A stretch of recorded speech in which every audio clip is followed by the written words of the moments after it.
Good evening and welcome to the Storm Report, Episode 6 for October 18th, 2021, from the Tower Grill on the campus of Arizona Christian University. Good evening, everyone. I'm Kevin Derryberry, and alongside my broadcast partner, Ed Cole. On tonight's program, on tonight's Storm Report, another jam-packed program, we will speak with the head coach of the ACU Nationally Ranked Basketball Program, Mr. Jeff Rutter, joined us on set. As you can see right now, Mr. Rutter is here.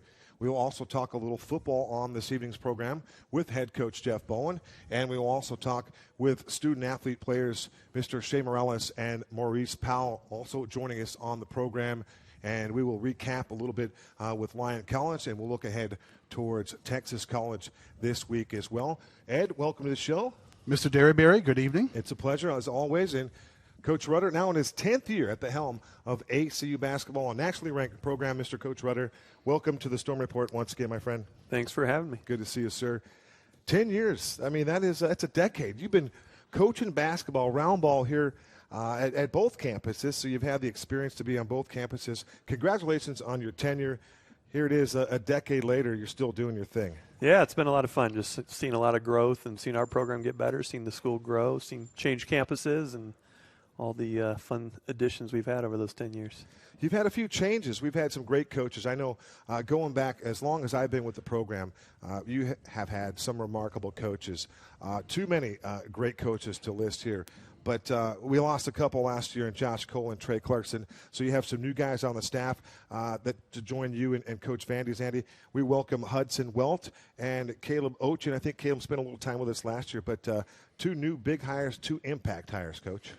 Yeah, guys, Trey and Josh are just such big parts of our program, and so it's always tough to lose them and the relationship. And good basketball coaches worked hard but cared so deeply for our guys and great mentors for our guys. So that's always a big hit. So when both of them had opportunities that made sense for them to move on, I helped wish them well and, sure. and understood. Certainly sad to see them go.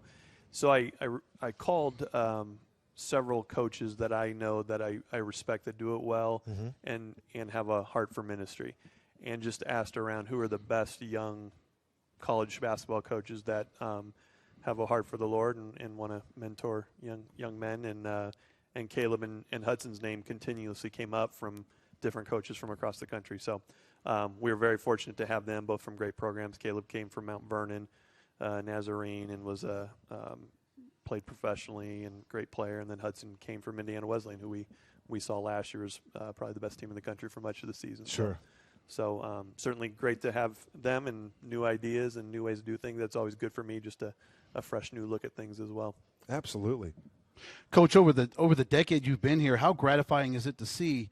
I'm just looking at 21 seasons, national tournament appearance, GSAC tournament champion, so much success over the 10 years since you've been here as the head coach of the Firestorm. How gratifying is it to see how the program has progressed since you've been the head man here?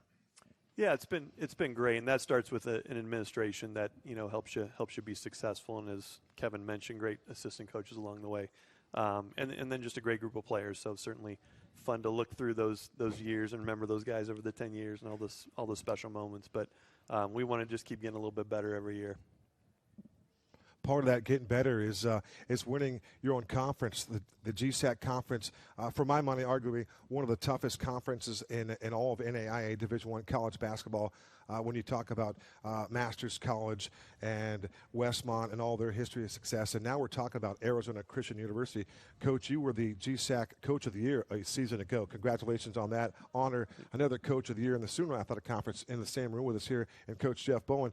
But you had a lot of great players, too. In fact, you finished 24-3 a year ago, undefeated in the Golden State Athletic Conference.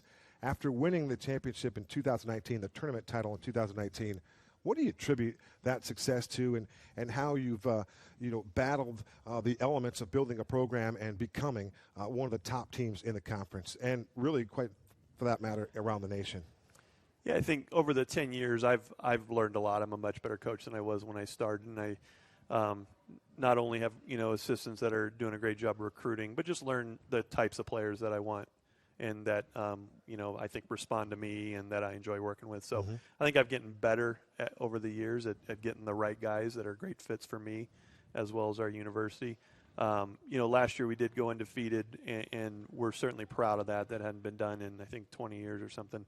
But I've reminded our guys frequently, we didn't, have to go to a Westmont. We didn't have to go to a Vanguard. We didn't have to go to Menlo and Hope and these places that are incredibly tough to win at. So it wasn't our typical GSAC schedule due to COVID. No, and there's certainly challenges. So many games canceled and started, and the craziness of last year. And then play, it's a challenge to play good teams back to back. Like you have to go to Masters and there and play the same team on the road back to back. So it certainly wasn't easy. What we accomplished last year, but just remind our guys we've got a grind that we didn't have to see last year that's in front of us this year. Those Thursday, Saturday turnarounds were going to be a little bit more challenging heading into this year. Yeah, and it's they're fun trips, they're competitive trips, great places to play, but it does bring a different twist than we got to see last year. Coach, when you look at your team and what you were able to accomplish last season, what are some things that you can copy and paste? We do the computer terms. What can you copy and paste? Like your rebounding was solid. You were really good on defense as far as steals were concerned. You scored a lot of points. You were one of the top scoring teams in the country. What are some things that you can take from last season and implement into this season? I know your team's different, and a good majority of your guys are coming back, but it's still going to be a different team, a different feel, and a different way of you coaching your young men. Yeah, we've got most of our returning team back of guys that played a lot of minutes back outside of D-Ron Kyle. So there is a lot of similar terminology is going to be the same and things like that. I always like to tweak things a little bit and just try some new things. So there will be some of that, and then we've got 3 very good incoming players that have unique skills and talents. So we'll do some things specifically with them. So. Yeah, a lot of similarities from this year to last year. Same philosophy. I mean, that's never going to change. We want to be among the leading scoring teams in the country and keep working towards being highly efficient on the offensive end. We want to be one of the best defensive teams that can get stops and get stops on the road and at the national tournament. We have that style of play that's probably going to always kind of look the same, but we'll tweak it a little bit with some of these new guys. Coach, one of those players, one of the newcomers is Dennis Flowers, and Dennis Flowers came from Carroll College, and we get the privilege to take on Carroll College. I want to say in the Chandler Classic early in the season. Yeah, over Christmas. Yeah, get to take on those guys on the 17th day of December. I've already kind of looked into that one here, but we get to take on the Saints, and so there's familiarity with Dennis Flowers. What kind of a player are you getting in Dennis Flowers? Yeah, so. That'll probably be at least Carroll will be a top 10 team, I think, in the preseason. Who knows where we'll be? But that'll be a pretty good matchup there. I think so. And I know our guys are excited to get another crack at them. So Dennis, we played against him 2 years ago, and as a freshman, they beat us, and he had 22 points in that game, and really impressed as a freshman. So Dennis is coming with I don't know how many total games he's played, but 60-some starts on a top 10 team. Double-figure scorer. He's very good defensively and can get in the key, creates for others. Great personality, just fits in well with the guys, and just kind of a blending personality. It sounds like he fits the mold of a Jeff Rutter type player, as you describe him. He does. He's our kind of guy. Another one of those guys, I know Ed wanted to ask you about AJ, Anthony Johnson, Angelo, NAIA All-American honorable mention. I don't know. I know Coach Bowen says if it's NAIA All-American, we don't know if it's first team, second team honorable mention. Doesn't matter. He's an NAIA All-American. Your thought on AJ? A lot of people think he's the straw that stirs the drink with your offense. He can do it on both ends of the floor, and he's a gifted scorer as well. Yeah, and I think AJ was at his best when we needed him the most too. You remember, the Carroll game, the New Mexico State game, some of these big moments. He came up huge for us. So I think AJ's going to be in the mix with the best guards in the country this year, and has a real chance to maybe move into a second team, first team if we're successful. I think he's got a chance at that. He's so good on both ends of the court, makes others better. Really, really tough to score. He's unique where he can apply a lot of pressure, but rarely get beat, and can really be disruptive on both ends of the court. He could beat guys off the dribble, take it to the rack. He can finish. He's a great passer, and he can really shoot. And I don't know if he gets enough credit for being as good of a shooter that he is, but he's dynamic. And for me, I watch him courtside. He's box office. AJ, he's that fun to watch. He's a showman out there. Yeah, I think he's as good as there is in the NAIA. Coach, when it comes to scholar athletes, you've got 8 players who've earned NAIA or GSAC scholar athlete recognition. The team's been recognized 4 times as a scholar, NAIA scholar team. What does that mean to you when you hear that your teams and your young men that you've grown and developed over the 10 years that you've been here have done these kind of things, and your program has done these kind of things? Yeah, I mean, we tell our guys we want you to come here because you want to grow in your faith, and you're here because you want to maximize your ability academically and reach those goals as well. And then we obviously want a good basketball player as well. So that shows that I think we've been consistent. We've recruited guys that are serious about that, and we've done a nice job supporting them to hit some of those marks. Coach, you have had a good time, so it seems, putting your schedule together this year. You've had more availability. You've had more teams to choose from and more conversations to be had about putting your schedule together. We already mentioned Carroll. You're going to get them early. But then another one that strikes me is D1 Loyola Marymount University, a great history there with Bo Kimball and Hank Gathers of Likes. Just a tremendous tradition-rich program. But you get them on the schedule, among others. But what else? What other games do you like on your schedule, and how did all of it come together for you? Yeah, when I looked at our conference schedule and those first 4 games, really in the first month, I think it slips into December a little bit, but pretty much in the first month, you got Westmont and Masters and Hope that are national tournament teams every year, and top 15, top 20 type programs. San Diego, I think it's the most talented San Diego roster in several years. So just looking at those 4 tough conference games, it can really define what your season might look like. We wanted to beef up our schedule and make sure we're being challenged early. So St. Thomas has a new coach that's taking his team to the national tournament where he's been at Washington Adventist. I expect them to be very, very talented. Kaiser was a national tournament team from a year ago. Benedictine national tournament team from a year ago. Antelope Valley took last year off pretty much, but was a national tournament team prior to that.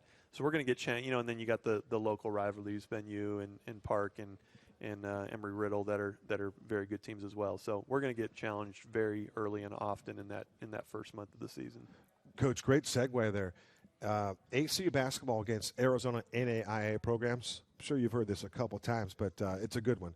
25-0. So you haven't lost to an Arizona competition. And that includes 8-0 against Mr. Matt Keeley and the Ottawa Spirit. Just giving you some facts here. We're not stirring the pot of anything. We're just giving you. We'll do our best to keep that rolling. But that's phenomenal. I mean, that's just you play the games on your schedule. You recruit your players, and you built a great basketball program. So that's just part of it. But 198 career wins. Hopefully we'll be courtside for career win number 200. That could happen early in the season. Just your thoughts on, again, a decade of here. I would have scheduled easier if I would have known we were that close to 200. Hey, I tell you what, let's see who it could possibly be, and we don't want to get too far ahead here. We're going to start off in the tournament in the ACU Fultz Classic. That's a big deal. We like to always pay homage, and we're close to the heart, Mr. Tim Fultz and his family. That's a great story. If you wouldn't mind, elaborate on that just a minute. You don't have to go into the Westie story, but yeah. But you know what? Actually, this year the Tim Fultz tournament will have maybe a little bit more meaning because we lost Paul this past year, and he was so instrumental to what we do inside that arena at the ACU Event Center. Yeah. It'll be a tough year losing Coach Westfall, and he was such a good supporter, such a big supporter of mine of the university. Mm-hmm. Served on our board, was a regular at our games, and just such a great example of a guy that did it at a high level, but was so strong and bold in his faith. The Fultz Classic is to honor Tim, and Tim's dad, Larry, will be around. Tim played for Coach Westfall, and wasn't a great player. Had a memorable finish to his career. Yes, he did. With some game-winning free throws, and then went off to Africa to serve as a missionary, and gave his life there, and had the ACU community rally around him and build the Fultz Gymnasium at the old campus. So great story, and we always like to have that chance to highlight him and his commitment, and another man bold in his faith that has done just great things for ACU and the Lord. No question about it. And I know the people that were privileged and had the opportunity to hear Coach Westfall tell the story. It's one you'll never forget. Yeah. Just the way he delivered the story. I heard it 2 or 3 times live from Paul, and it was something I'll never, ever forget. It was one of the cool things about being a part of ACU Athletics and about being around Coach Rutter's basketball program. I was touched by that. But, Coach, we could talk to you for another half an hour, but Maurice Powell's looking at me like, dude, I didn't just get cleaned up for nothing. And when he didn't Maurice, just wake up from his nap for nothing. when right? Maurice is ready to go, he's like, he's I'd getting hate after to hold quarterback. Maurice back. We got to get going. As we throw it away, as we change directions here, a quick thought for you, Coach. I know you're a big Cincinnati Bengal fan, and you got to be stoked that you've got a legit football team right now. I am. Joe Burrow, Jamar Chase, and company. Yeah, it's been 3 or 4 years since there's been much to cheer about. So they've been fun to watch. Good defense. Nice to know we're going to get a 50-yard reception out of Jamar every 1 minute left in the first half. And Hey, man, we'll take some more of that. Been fun. Between them and the home team Cardinals, been a fun year so far. He's the bench boss. That's head coach Jeff Rutter. 198 career wins. You want to pay attention to ACU basketball, a nationally ranked program. We don't have the early rankings just yet, but I would imagine they're going to be a top 15 program when it's all said and done here. When we kick things off, for Mr. Jeff Rutter, we thank you for being on the Storm Report, and we look forward to talking to Maurice Powell and Shea Morales coming up on the program next. All Coach right, Rutter, appreciate it, guys. Thank you, Coach. Thank you.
Welcome back to the Storm Report, Episode 6. Joining us now on the set is the Sooner Athletic Conference Freshman of the Year. That is Maurice Powell. We call him Mo. And then the Sooner Athletic Conference Newcomer of the Year is the quarterback, Shea Morales. He's to my left. Gentlemen, welcome into the Storm Report for Episode 6. How are you guys? Feeling good. How about yourself? It's fantastic. Coach Bowen got the memo to you guys, got the email. Red was the color for the team, but black was the color for the gentleman on the set. So somehow or another, we didn't get it together one more time. It's okay. Go neutral like Coach Bowen does. The Sooner Athletic Conference Coach of the Year goes gray. Nothing wrong with that. Gentlemen, quick note, you guys had a bye week, and but let's go back to the victory over Lyon College. You guys took out a can a couple weeks back, huh? Shea, you played a little quarterback that night. Tell us a little bit about the experience from you. You guys put 55 points on. Probably somewhere around 40, you're thinking, I'm getting in this football game. Yeah, I mean, it was a fun time, you know. The journey wasn't that great, at least on the way back. I don't know for people who don't know, but we got stuck in Arkansas. I had to end up busting all the way back to Arizona. Oh, you guys bust You back. bust back? We didn't Yeah. hear that part of the Really? story. Yeah, Oh, my. Oh, my gosh, really? All right, a couple ice cream stops on the way at least? a couple ice cream stops. Couple ice cream stops. There we go. We got to hold up the tradition. Oh, my goodness. I got to imagine it's like Batesville is not a place where people go to party. I wouldn't say so either, no. Coming from Oceanside, how difficult was this transition for you, my friend? That had been a little rough, man. No water around anywhere, I bet. Desolate desert Out here? for you in Batesville. Oh, yeah. I mean, you get used to it, wherever situation you could be in, but it's definitely not San Diego, I'd have to say. Far from. Oh, gosh. So, Shea, what did you guys do to keep your wits about yourselves and you didn't go crazy? Because Coach told me Coach Harris got a text at halftime saying, the flights got canceled. Yes. But you guys had to continue playing a football game despite that. Yeah, so, I mean, we kind of just slowly got fed the information as we were going on. But, kind of by the end of the night on Saturday, we had figured out that we're probably going to have to drive back. So it just, at that point, it is what it is. Like, there's nothing you could really do about it. So, why complain? Why, worry about it when it's the only way home. We still want to get home. But, yeah, that's. How long of a drive was it when it was all said and done? Probably 24, 22 hours, something like that. Yeah. So my goodness. Yeah. tough to sleep, huh, Mo? That's why you're catching up now, getting some rest now here. Yeah. It was most definitely it was a really long trip, but, we adjusted and, of course, good win. We needed that momentum, so the way back wasn't as bad as, it was, but it was a long ride, though, long trip. But though, the win made it a lot sweeter, huh, Mo? Yeah, the win just made it a lot sweeter, But Maurice, you had a lot of success early on as a freshman playing for ACU on that defensive line with Coach Sewell. If you would describe your relationship with Coach Sewell just a little bit, and when you look at it at the end of the year, the Student Athletic Conference Freshman of the Year, man, I mean, that is lofty. That is a really cool accolade to have.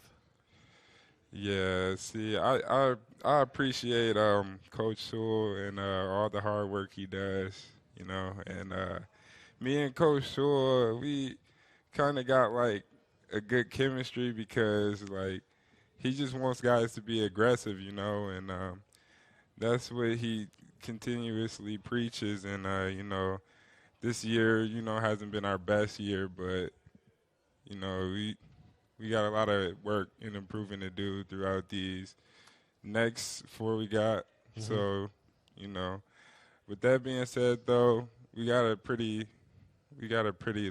solid chance to do something here, So, with Coach Sewell and all his hard work is very appreciated, and me and him most definitely get along pretty well, along with the other coaches, Coach Shelton, Coach Will, rest of the defensive staff.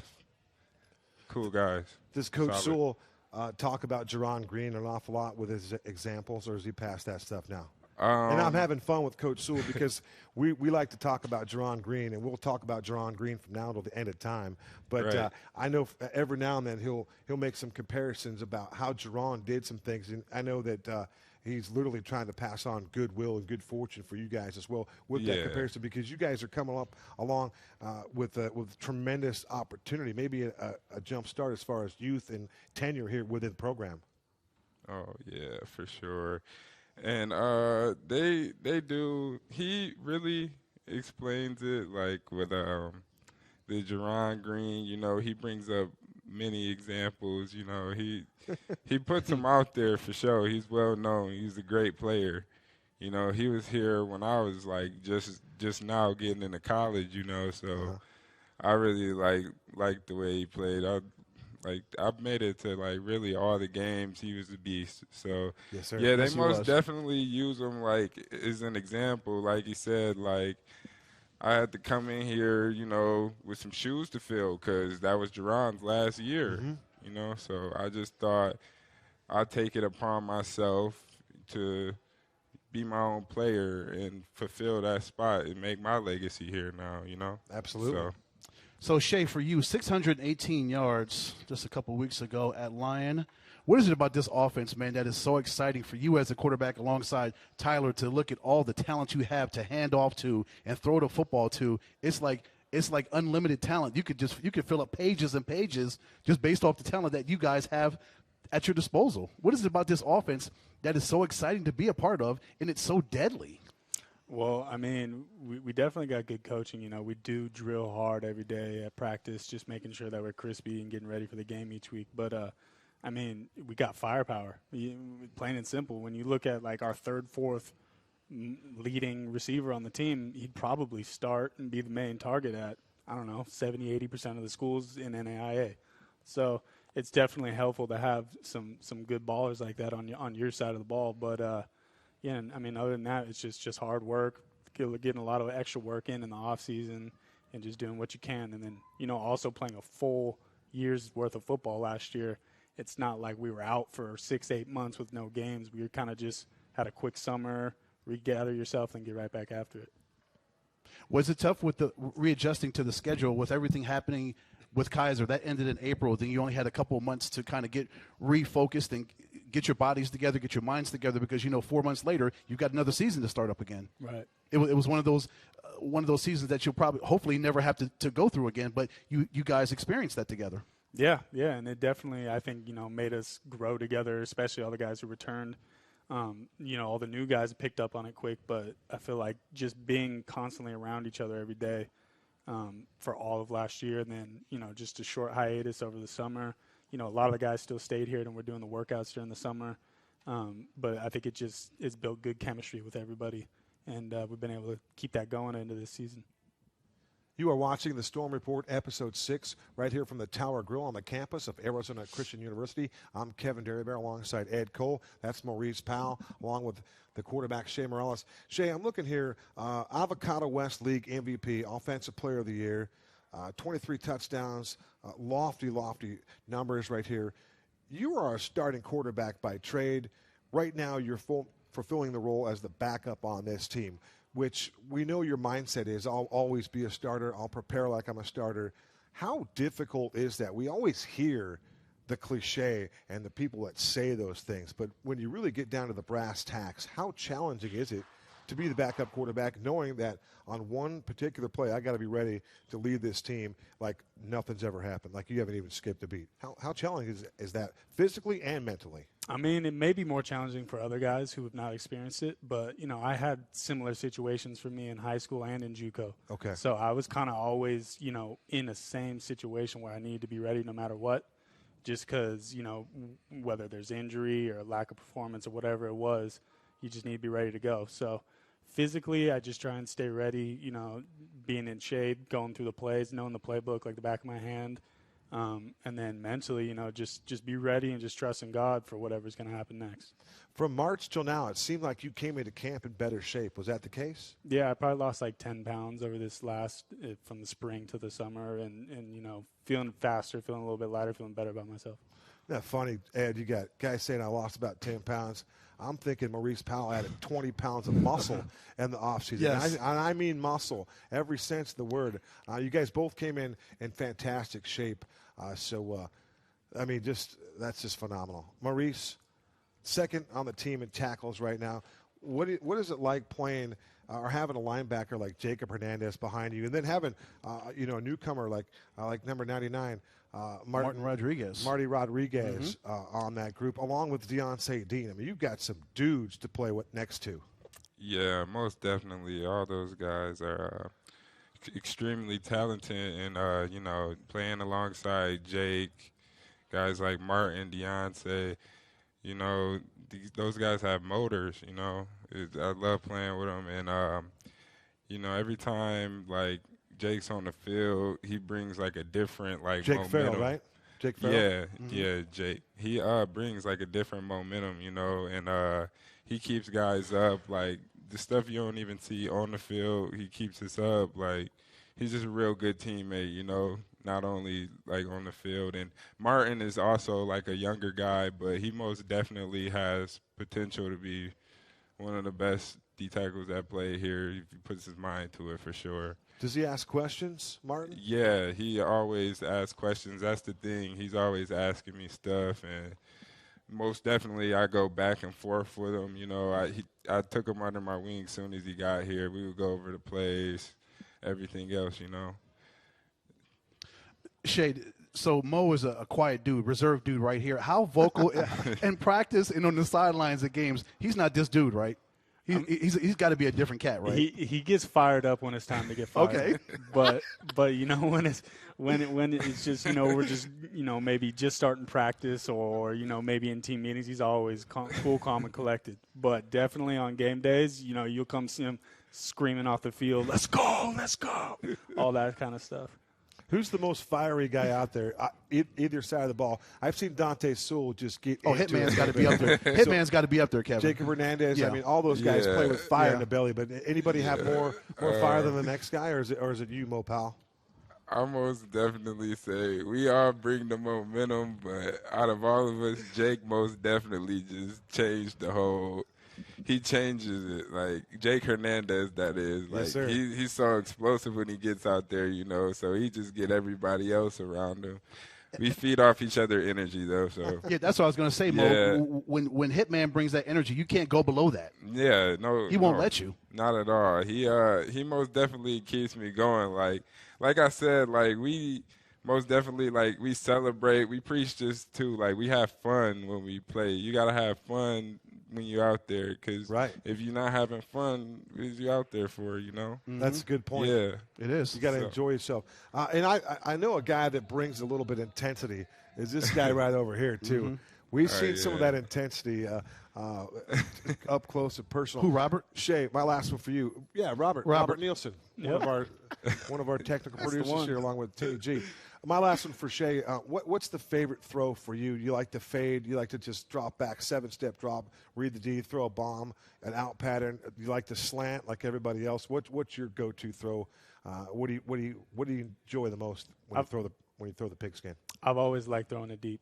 So, whether it's a skinny post, a fade, a vertical from the slot, whatever it may be, whenever you could get it over the safeties and just let the guy run under it, I think that's the most satisfying throw you can make out there. Got a favorite NFL quarterback? Anybody you like to follow? I love to watch Josh Allen. He's super exciting to watch. Right now. Always out there making plays. Looks like he's having fun. He's calm out there. It's just he's a good guy to example yourself after, sure. I guess you could say. And it's funny that nobody was really checking for him. No. Nobody. No. It's weird.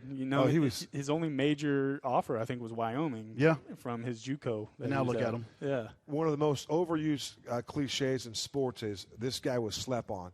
He was slept on. Josh Allen was definitely slept on, no doubt about it. Maurice, a player that you like to model your game after, and we'll let you guys go because JB wants to chat a little bit. Personally, I've been a big I would say, in between Myles Garrett and, I do like a little bit of Jason Pierre-Paul's game, Okay. Back when he was JPP, yeah. Coach Bowen, what do you think? Warren Sapp for Maurice Powell? I mean, just is that 50 more pounds? And take nothing away because Warren, I'm just talking the football player, Warren. That is absolutely it. But, all right, forget Warren Sapp there, Maurice. That's not going to work for us. That's very good. Aaron Donald, come on. Man. Yeah, Aaron. Aaron Donald for sure. Okay, yes. Shea Morales, another quarterback, savvy individual, one of the parts of the brains of the operation, him and Tyler Duncan on the program here. Gentlemen, thank you so much. Kev, can I throw one more? Oh, yeah, you bet. So, Shea and then Mo, I want you guys to give love to your family. I'm sure they're tuning in right now. I know they are your ultimate motivators. So, Shea, give love to your family, and then Mo, give love to your family, and then we'll get you guys out of here. I know they love you guys, and they support you 1,000%. Yeah, I mean, I love my family. They've always come to all my games growing up. So I just, I appreciate my mom, my dad, my brother, my aunts, uncles, grandparents, everybody that's poured into me. I appreciate all of them. That's Fred Morales, by the way. That's Fred Morales, Stephanie Morales, and Justin Morales. Mm-hmm. There you go. Most definitely appreciate my family, the sacrifices they make for me to be out here now, is big. Like, most definitely want to give a shout out to my mom. Happy birthday. Sister back at home, Natalia, Maddox, all my little brothers and sisters. I got Maddox, Natalia, Mackenzie, all y'all watching. Be good, man. 4 of them, huh? Happy birthday, Mama Mo. Ed, I tell you what, we're in trouble, man. These guys, another one, pipes galore right here. This guy could do the same thing. He's got great pipes. We're out of business soon. Since I met you, Maurice, that you have incredible pipes. And, All right. and we said that to him in West Palm Beach. I think that's Yeah. the first time I noticed that this brother had some pipes on that field at Kaiser University. I was like, man, this dude's he's coming for our jobs. Luke Verbalitis, another one of those Yes. guys. But all right, so for Maurice Powell and Shea Morales, we're going to check in with Coach Bowen. Gentlemen, thanks for being a part of the Storm Report here for Week 6. Of course. Thank you, Appreciate guys. it, guys.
Welcome back to the Storm Report, Episode 6. For the 18th day of October, I'm Kevin Derryberry, alongside my broadcast partner, Mr. Ed Cole. Joining us on the set is the front man, the head coach of ACU Football, Mr. Jeff Bowen. JB, it's been a couple weeks. We missed you last week. How are you? I'm good. Good to have you back. Well rested. You look fantastic. But yeah, let's just, the fellows kind of touched on it briefly there in mid-show, but what a debacle it was. You guys finally got out of Dodge. You took the bus, but what in the world did Southwest Airlines pull on this football program? It was pretty rough, to be perfectly honest with you. Our guys handled it so well. You're talking about a party of 75 that get dumped on in the middle of Batesville, Arkansas, and basically, okay, now find a way home. And we managed to do that. It took us a little while. It took us a couple days, but shout out to Mountain Home Bus Lines. Made it work for us, and we got home, early Tuesday morning, and yeah, that was quite an experience. And we'll just leave it at that. You had to tap into the not what you know, but the who you know, just to get home in that deal. Wow, I'll tell you who really helped us out was Lyon College and SAGU. I called both coaches from those schools, and they helped us with giving us some names and numbers of bus lines and possible hotels and so forth and so on. And they were really helpful, and I really appreciate those guys coming through for us. And again, our coaching staff. We didn't make a big deal of it, and even though it was a big deal, and our players handled it so well. There was no whining or complaining. It was just we got through the situation and got home. Ed, what we have here is unforeseen challenges for ACU football. Yes. And the good news about it is you came away with a 55-21 win. You're now 7-0 against Lyon College, 4-2 overall. Yeah, that was I wouldn't have wanted to do that if coming off of a loss. Oh, man. That would have been a rough couple days. That would have been uncomfortable. For everybody, for them to be around me mostly. So, Coach, for you, how were you able to keep your wits about yourself again, finding this news out at halftime, knowing you have a third and a fourth quarter to play, and by the way, our flights got canceled. How are we going to get home? How did you keep everything compartmentalized and and not go crazy on the sidelines? One of our parents, who's also works here at ACU, Corey Quinn, got on. We put him on the phone with the emergency hotline number at Southwest, which we actually took screenshots. We shut it down at 7 hours because they hadn't responded, and then we got on again the next day, and at 2 hours it automatically shut off. So to be perfectly honest with you, Southwest never responded to us. We were just kind of stuck. Wow. Yeah. Coach, you put 55 points in the Student Athletic Conference game. You had to be pleased with your quarterback. I know Tyler Duncan was the SAC Player of the Week for his accomplishments. And then, we got all kinds of nicknames for Aiden Quinn. AQ 2000, AQ 95, A95, 95-yard kickoff return for Aiden Quinn. What hasn't this young man accomplished while wearing the red and marigold for ACU football? No, he's a knucklehead. I love the kid to death, but he took a 0 on the film grade because actually on that situation you're supposed to fair catch the ball. But I mean, but who? You're going to miss on a 95-yarder. That's the one to miss on. Right? How are you really going to complain about a 95-yarder, Coach? I find ways to complain, But he took off and put a big lick on one of their guys, and next thing you know, he's down the sideline. They got to make a tackle too. I mean, we're both playing. It's their job to tackle us. So didn't get done, and next thing you know, 95 yards later, Aiden's in the end zone again. We know running is your forte as far as the football team is concerned. 5 players add up to 177 yards and 4 touchdowns. You had to have been pleased with what you got from your running game standpoint. Yeah, I mean, when you look at the national stats and stuff, we're always in the top 10 in most, if not all, passing categories. But our offense, if you can run the football, you open up so much more in the passing game. And I've always been a firm believer of running the football, playing good defense, having solid special teams, and that's going to give you a chance to win every night. So that's crucial for us. And we are playing a lot of running back by committee. I mean, everyone talks about Aiden and Cole Davis, and they are the 1-2 punch. But we got some young guys that are coming along too, and excited about the group. They're getting it done, and the guys up front are doing a great job. Mm-hmm. One of those guys that you've been able to go to when he's healthy is Alex York. He is big play threat, Coach. I'm sure everybody's looking for more ways to get Alex in space, but with what you're able to do with just a plethora of talented players that you have, it's difficult to get everybody a chance at carrying the rock. But when Alex York does get an opportunity, he sure seems to make the most of it. Yeah, there's only one ball. I mean, right. let's be smart about this, and if you average even if you average 10 touches a game, and we average 80 plays a game, what do you do in the other 70 plays? So the ball's got to get spread around. You're going to be asked to do different things than just, catch the ball. Because, I mean, have you ever met a receiver that was covered? They're always open.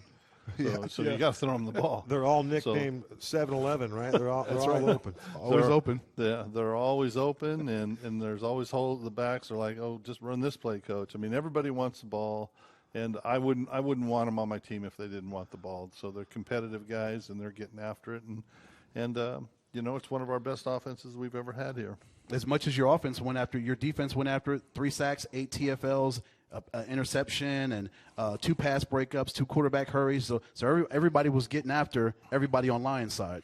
Yeah, the defense did some really good things, creating some turnovers, which has been an area that they're really working on, trying to eliminate missed tackles and stuff like that. And they're not where they want to be as a group, and they know that, and they're working on it. But they did a lot of real positive things in the game with creating pressures, getting turnovers and stuff like that. We just need to firm up what we're doing against the run game, and things will get even better for the defensive side of the ball.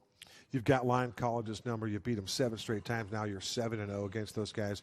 Record is 4-2, 3-2 in the conference, and I like the fact that you're undefeated at home. You'll play at home this week, and we get Texas College. Now for Texas College, boy, the Rams are they're in disarray right now for being kind to them right now. 0-5 overall, 0-3 in conference. They're They haven't won a game away from Tyler, Texas. They've been outscored 234-62. I can't find any real silver linings with this group. In fact, you go back a decade, Coach, they're 11-89. You talk about a program that really needed a year off in 2020. They did, and now they're back playing football. And they're using tons of players, and they don't seem to have any kind of real identity right now. They got defensive backs throwing the football. They've used 5 different players to throw a pass. Where do you start to line up and try to scout these guys and prepare for them? Or is it just one of those weeks where you just do what you do and see what happens? Well, we're always focused on what we do and try to get better as a unit, and then it takes care of who you're playing and their schemes, and our focus will always be on us. But they've had a rough go. Their defensive coordinator passed away earlier in the year, and that kind of sent them reeling into which it would happen to all of us. Sure. God forbid. But it's just been a tough one for them. You can see they're searching for identity. They have players.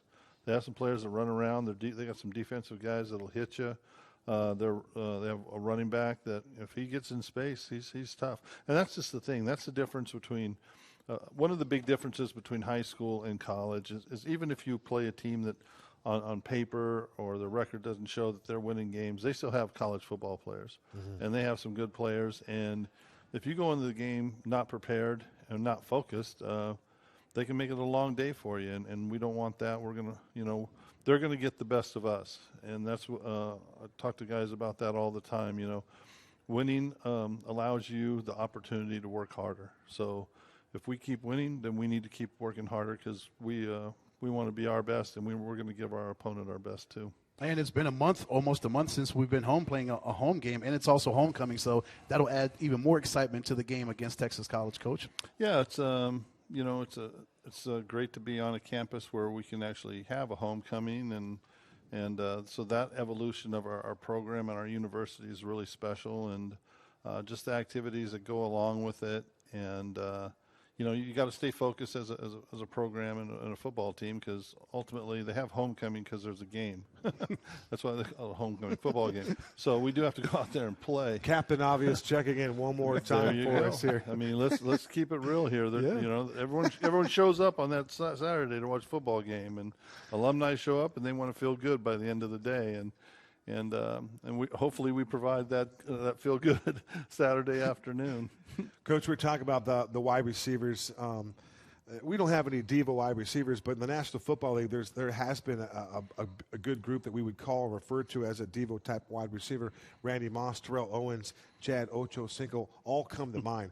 Outside of that, Andre Rison. Yeah. When it comes to you being a guy that likes to you're always recruiting, at least mentally. Friday night, you took a trip around the State 48. You saw Queen Creek, and was it Liberty? Liberty. Coach, Ed and I we follow the high school circuit on Thursdays and Friday nights, and so you were at one of the marquee games of the week on that Friday night, and you mentioned in your tweet that there are a lot of athletes out there. We're going to see Queen Creek here in a couple weeks. We just saw Liberty last week. They're loaded for bear. What were your takeaways from that high school football game, and did you make any offers that night? We've offered some of the Liberty guys already because they've been on the west side. They've attended some of our stuff, and we're recruiting Queen Creek. I talked to Travis Sherman, their head coach, and we got their recruiting list. And so there was a lot of talent on the field, and if you're playing either of them, but I know you guys are playing. Red Mountain's playing Queen Creek. You better bring your hard hat. Those guys play. Yes, and they play do. for 4 quarters, and I mean it's 12-0 at halftime, and they got nothing going on. And they just came out and they just get after it. They are fundamentally sound. They're well coached, and defensively they run like heck to the ball. And offense, they're just going to hit you in the face all night. So you better come strapped up because it's going to be 4 quarters. I know Travis Sherman took over that program from Joe Germain, who's now leading at Mountain View. And Travis Sherman, he is this old school, hard nosed, has that lineman type mindset, and he's a good one. He is definitely one of those under the radar because he's kind of so subdued and quiet. He doesn't seek the cameras, but he can get after it, and he's one whale of a coach. I tell you, he is, and they're a good team. And don't take anything away from Liberty, because Liberty is going to be in it in the end. They're long and fast, and I tell you, it really came down to execution and penalties. Penalties just killed Liberty. But, yeah, we were out at a lot of games. Storm the Valley is kind of a tradition we started a couple years ago, where all the coaching staff and the players get out at the different games, and we want everyone in Arizona on that one night to know that, we're here to find Arizona's best and brightest, and there's a lot of them, and you're always looking for your next great recruiting class, and that's just the reality of it. Do you just that once, the Storm the Valley, just once, or you do that a couple times during the football season? Well, we go to games every week, but okay.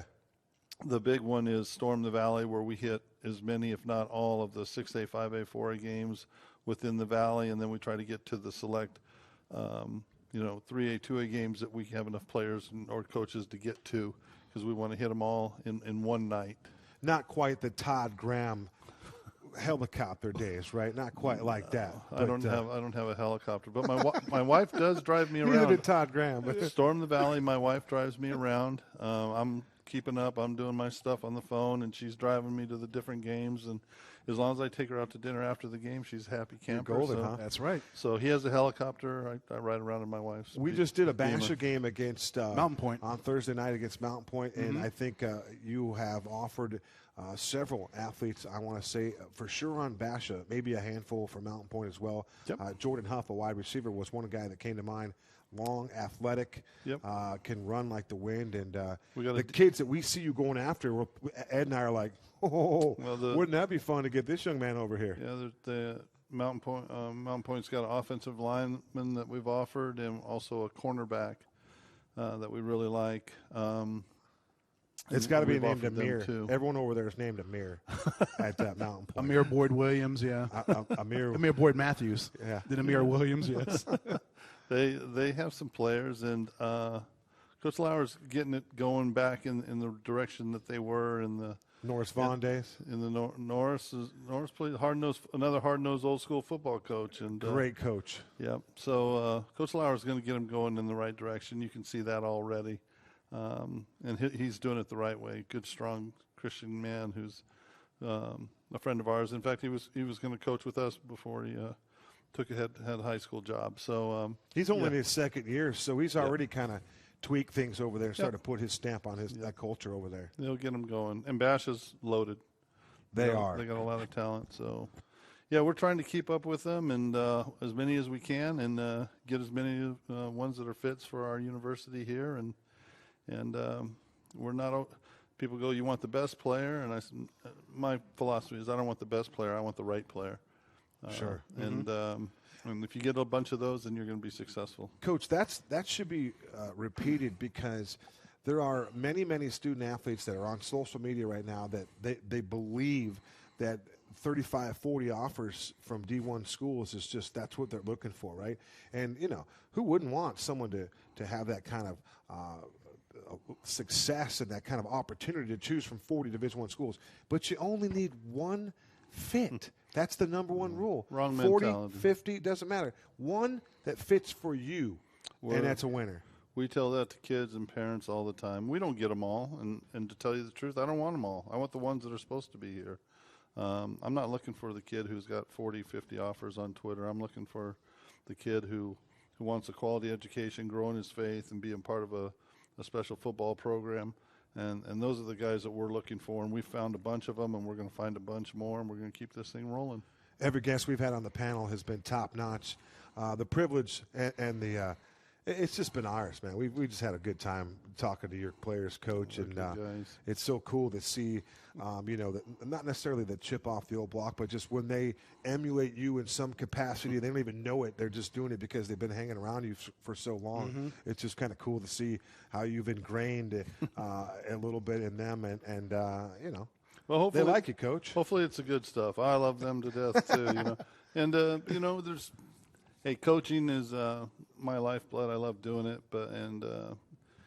we have a lot of great kids, and you're never going to make them all. If you try, what do they say? If you try to make everybody happy, you make nobody happy. Mm-hmm. So sometimes it's tough love, and other times it's just a pat on the back. But our guys respond well to our staff, and we just got good guys. They're a lot of fun. They are quality young men. Ed Cole, wrap it up for us. Coach, thank you for coming on. We are excited about Saturday, homecoming, back home against Texas College, coming off that great win in Lyon College and the adventurous travel. You guys had to get back here, but God bless you. We're so glad you all made it back safely, and we get to get some football. We get another home game on Saturday. Home game after, planes, trains, and automobiles, right? And buses. We tried to find a train, but we couldn't get Amtrak. Yeah, we You tried couldn't it get all. in contact with Amtrak either? No, we got in contact, but they didn't have enough seats and weren't going the direction. But we initially had one that would have got us here on Tuesday night. But, yeah, crazy. Here we go. This has been the Storm Report, Episode 6 for October 18th, 2021.